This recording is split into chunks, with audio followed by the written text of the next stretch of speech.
안녕하십니까. 황태순 TV의 황태순. 김한광입니다. 네, 오늘 2020년 4월 18일 토요일입니다. 이곳은 경상북도 상주입니다. 네.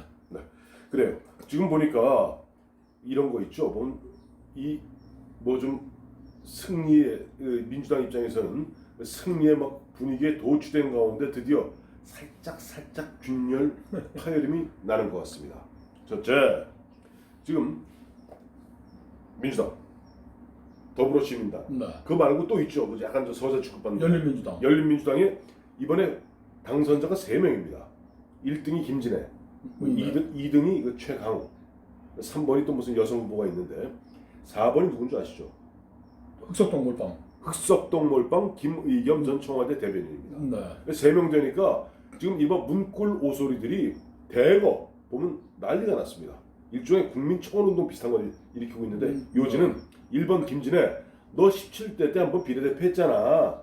빨리 사퇴해. 사퇴해. 네가 사퇴하면은 김의겸이 자동으로 승계받으니까 사퇴해 하는 일이 벌어졌습니다. 그 당이 네. 그 정봉주 손혜원 맞습니다. 당으로 네. 그 조국을 뭐 네. 살리기 위해서 네. 뭐 만든 정당으로 자부를 했으니까 네. 김진애보다는 김의겸이가 예. 조국 살리는데 이 양반이 또 김의겸이 뭐 하여튼 뭐 조국 불쌍하다 뭐 이런 네. 얘기도 많이 하고 조국 네. 뭐 뒤를 따르겠다 이런 얘기도 하고 이랬던 사람이니까 네. 뭐 지지자들은 뭐 당연히 할 수 있는 뭐. 그리고 처음에 당을 만들 때부터 조국 살리기가 중요한 것이고 그렇다면 왜 김진애 씨한테 1번 줬어요? 여성이. 여성이니까 1번. 그럼 3번은 3번도 여자여야 되니까. 그렇구나. 그러니까 이제 그 승리에 취해서 네. 자축연 너무 많이 하다 보니까 네. 이제 뭐 자기네들이 절대 권력, 네. 절대 반지를 끼게 됐고 네. 뭐 별로 겁날 것도 없으니까 우리 마음대로 떠들어 보자. 네. 그러니까 유시민이가 이제 알리려고 안 한다는 거 아닙니까? 목적 달성했는데 뭐 또 뭐 선전 방송까지 할 필요 없으니까 네. 이제 안 한다고 네. 알려줬고 네. 이제 자기네들의 이 속내를 이제 거칠게 네. 거침없이 드러내고 있는 거겠죠. 그래요. 이 보니까 이제 그래서 조금 이게 일종의 여권 내전인데 여기서 한 가지 꼭 이걸 갖다서 소개하지 않을 수가 없는 게 이들이 오만 방자함을 그을다라는 게 있습니다. 지금 보면 친노 중에 핵심이라는 김정란 씨라고 있습니다. 네. 지금 보면 현재 상지대 명예교수예요. 강원도 상지대 명예교수인 김정란 씨 찾아봤더니 1953년생입니다. 뭐라고 그랬냐니까 눈 하나 달린 자들 대구 독립해서 일본에 가라. 이 여자 진짜 애꾸네. 왜 TK만 그래요? PK도 문재인 대통령 그 출신 지역인 PK도 다 같이 떠나라 그러지 왜 TK만 그렇게 구박합니까? 글쎄 말이에요. TK가 만년 호구인가 싶어서 아마 구박하는 모양인데 또 이번에 배현진 씨가 당선된 데 있죠. 네. 송파을 주민을 향해서는 천박한 유권자다. 이게 이제 16일 날 이 김정란 씨는 이제 이놈들이 보니까 지금 보면 저희 거듭 말씀드리지만 이번에 이번에 250석 하려고 했는데 180석밖에 못하니까 지금 이게 아니라 그렇죠. 이 더불어민주당 이 전국 253개 지역 다 출마시켜서 얻은 표가 1,400만 표입니다. 네. 그다음에 253개 지역 중에 237군데를 갖다 출마시킨 미래통합당이 받은 게 1,200만 표입니다.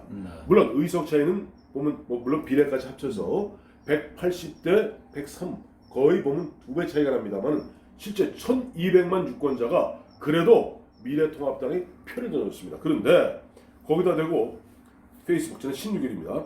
대구는 독립해서 일본으로 가는 게 어떨지 소속 국회의원과 지자체장들을 거느리고 귀하들의 주인나라가 즉 대구 경북 시민을 얘기합니다. 귀하들의 주인나라 일본 닭깎기 마사오의 조국 일본이 팔을 벌려 환영할 것이다. 이게 뭐 이런 그 김정란의 여자의 뭐 천박한 인식은 우리가 이게 뭐 진중하게 얘기할 건 없는 것 같고 이게 북한 아이들이 지금 태영호 씨한테 쏟아붓는 저주하고 똑같은 거 아닙니까? 마약 속을 뭐 강남에서 뭐 나왔다느니 뭐 이런 식으로 멱삼동 뭐 무슨 램이야? 네레미야나오 그러니까 이 지금 그래도 저는 참 우리가 이번 코로나에 우리가 의료 수준이 세계적인 세계 인류 세계 1등이라는 걸 알았듯이 이런 사람들이 이제 저는 인민민주주의 얘기만 안 하면 되겠다 할 건데 하고 있는데요. 하고 있습니까? 이게 얘들이 하자는 게 인민민주주의. 아 그렇죠. 당장 보면 대구 경북은 자기한테 표현 잘 생각해 보세요. 뭐라고 그랬어요? 이 정부에서 대구 코로나 얘기했고 그다음에 얼마 전에도 보면 한참 대구가 그 비참한 비극의 늪 죽음의 강을 건너고 있는데 뭐라고 그랬습니까? 기억나시잖아요, 공지영 씨. 네. 대구가 대구 경북이 그 지자체 단체장만 이른바 그 자유한국당 옛날 그 새누리당 계열 그 사람이라 이런 식으로 저주받고 있다는 식으로 이야기했던 이 사람들의 머릿속에서 나오는 것이 이제 보세요. 이것도 이거 꼭 알아두셔야 됩니다. 배현진은 아마 나경원 못지 않을 것 뻔뻔함의 아이콘 그런 자를 자기의 대표로 선택한 송파 특구의 천박한 유권자들. 이게 뭐냐니까 자기네들 지지 안 하면 천박한 나쁜 천박한 것이고 그 다음에 보면 미래통합당을 지지하는 사람 다카키 마사오 즉 박정희 대통령이 일본식 이름을 갖다 거들먹거리면서 이야기하고 그 저희가 어제 얘기했던 뭐예요? 이들이 곧 보면 올해 금년 내에 뭐 한다고? 국가보안법 철폐하고 또 국민묘지 박정희 이승만 묘 파헤치고. 예 바로 그렇게 가는 거예요. 그러니까 이 권력에 취해서 이 자들이 보면 지금 보면 할 말 못할 말 다 하고 있고 그런 흐름 속에서 지금 자 김의겸을 갖다가 반드시 빠찌를 달아줘야 되니까 김진애 너는 미안하지만 저 죽어줘야겠어. 그럼 지들끼리 인민재판하면 지금 처단하려고 그러는 것 같은데. 예. 지금 김어준이가 네. 제가 그랬잖아요. 자기 공작은 오래 들여다봐서 아는데 네. 저 미래통합당이 공작을 2개쯤 준비하고 그랬더니 또 그 이해찬이가 네. 이런 놈들은 말하는 거에 대해서 반성이 없어. 사과도 안 하고 그 미래통합당이 2-3건의 정치 공작을 준비하고 있는데 네. 우리가 전모는 다 파악했고 저쪽에서 공격하면 우리 알아서 하겠다 이랬는데 그걸 또 이진복이라는 그 선대 본부장이라는 친구가 이진복은 여기서 미래통합당 총괄 선대본부장으로 김무성의 직계입니다. 이 공작에 익숙해 있는 이 아이들의 네. 그 손바닥 위에서 네. 이진복이도 뭐 있는 것처럼 하다가 우리는 뭐 이낙연 아들이 아니라는 걸 확인해드리고 이런 걸 엠번방 이런 걸 가지고 선거를 하지 않겠습니다. 뭐 착한 어린이 선언을 했는데 지금 김어준이하고도 또 싸움이 붙었다면서요. 그래요. 열린민주당에서 자기네 그 홈페이지인가 거기 보니까 나왔어요. 김어준 선관위 고발 및 검찰 고발도 검토 중에 있습니다. 이 내용이 그런 거예요. 그러니까 김어준이 자기가 뭐저 TBC인가요? 그저 교통방송 TBS 교통방송에 보니까 거기에서 기억나시죠? 김어준이 이번에 철저하게 정봉주를 갖다가 공격했습니다. 열린민주당 그래서 이제 피를 본 거죠. 그래서 뭐 짐승만도 못한 짓을 나한테 하느냐 막 울부짖고 정봉주가 했습니다. 강아지 뭐 이거 막 욕하고 그랬었죠. 네네. 예, 근데 보니까 이제 김어준 이제 이 열린민주당도 화가 난 거야. 왜냐니까 지금 자기들 그나마 세속 붙이고 자기들이 이렇게 어떻게 보면 자기들이 전체적 판을 바꾸는데 흔한 얘기로 좀 악역을 담당하면서 조국을 갖다 키워서 분위기를 떨궈서 1등 공신이라고 생각하는데 민주당에서는 고개를 안 돌리거든 자기한테. 거기다 더불어시민당은 아예 자기하고 뭐 같이 오지도 못하게 하거든. 그러니까 이제 보니까 이제 김어준을 향해서 분노를 쏟아붓는 겁니다.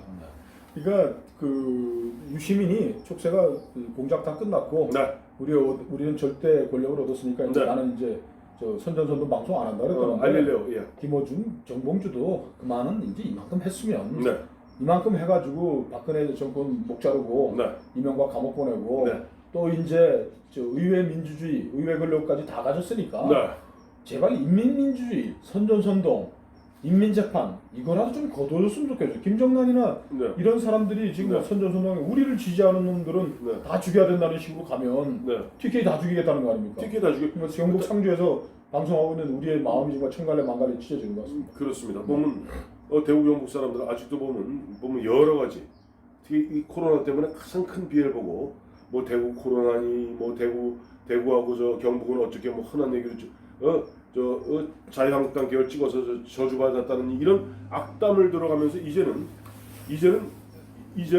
저 보면 일본으로 떠나라는 그런 망언까지 듣고 있습니다. 그러니까 저는 그거는 하나 꼭 지적하고 싶어요. 민주당 사람들은 지금 이렇게 얘기하는 거 아닙니까?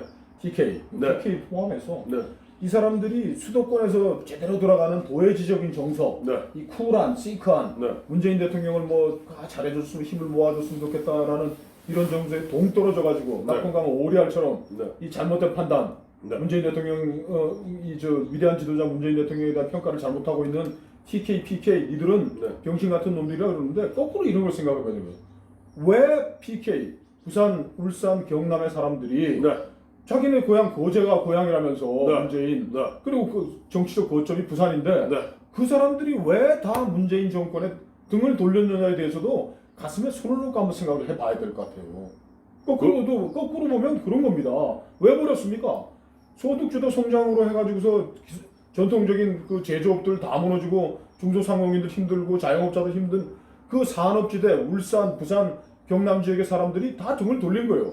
서울에 있는 사람들은 아직 그 여파가 서서히 밀려오고 있기 때문에 그런데 벌써 지금 취업자들 뭐 지금 잠재적 실업자들이 폭발하고 있는 이 상황에서 과연 지난 며칠 전 4월 15일에 수도권 사람들의 판단이 옳았는지 부산, 경남, 대구, 경북 이 벌써 닥쳐온 어려움, 코로나의 어려움, 경제 위축의 어려움을 느끼고 있는 이 사람들의 판단이 옳았는지는 저는 올 연말이 지나가면 저는 판만가름이 날 거라고 생각합니다.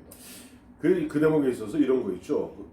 최영미 시인이 쓴 유명한 시 있죠. 30. 잔치는 끝났다. 잔치는 끝났다. 지금 4.15 그동안 보면 마구잡이로 퍼주면서 일시 코로나와 이 돈 퍼주기로 살짝 눈가림했던 잔치는 끝났습니다. 보면 벌써부터 경제 코로나, 경제 절벽 서서히가 아니라 급속하게 퍼펙트 스톰 마냥 몰려오고 있습니다. 자, 그런 상태에서 지난 문재인 정부 3년 동안 우리 알잖아요. 소득주도 성장, 최저임금, 그다음에 52시간, 경제관제 망쳤죠. 호남 일변도의 인사. 또 대북 문제, 네. 탈원전. 그래서 이제 그것들에 대한 제대로 된 평가가 이루어졌다고 생각하는 모양인데 이 사람들은 네. 우리가 3년의 연구에 대해서 국민들이 잘했다고 박수쳤다는데 전혀 그렇지 않습니다. 네. 부산, 경남, 울산 노무현 대통령 고향 정책 근거지의 분들이 그게 아니라고 얘기했다는 의미는 왜 받아들이지 않습니까? 지금 조선 동아 중앙이라는 전통적인 언론들이 왜 패배했을까 제일 심파하고 있는데 대구, 경북, 부산, 울산, 경남은 왜 문재인 대통령 손을 들이지 않았는지에 대해서는 왜 분석을 안 하는 겁니까? 그게요. 네, 왠지 아시죠? 네, 정두원의 프레임에 갇혔기 때문입니다. 그렇죠. 그건 언론사조차도 이미 정두원 프레임에 갇혀 있는 거예요. 괜히 여기다 고춧가루 뿌리고 이 새끼 너 병신이야 바보야 하고 쳐야지 사람들이 봐주는 것 같으니까. 그러니까 지금 정치인만 정두원의 덫에 갇힌 게 아닙니다. 조선도 목이 지금 월감에 걸려 있으니까 그래요. 자, 한번 보시죠. 저는 2020년 4월 18일 바로 TK 옛날 경상도가 경주와 상주의 이 약자인데 내가 이 상주에서 지금 보면 바라보는 저쪽 북쪽 서울 하늘 또한 잿빛입니다.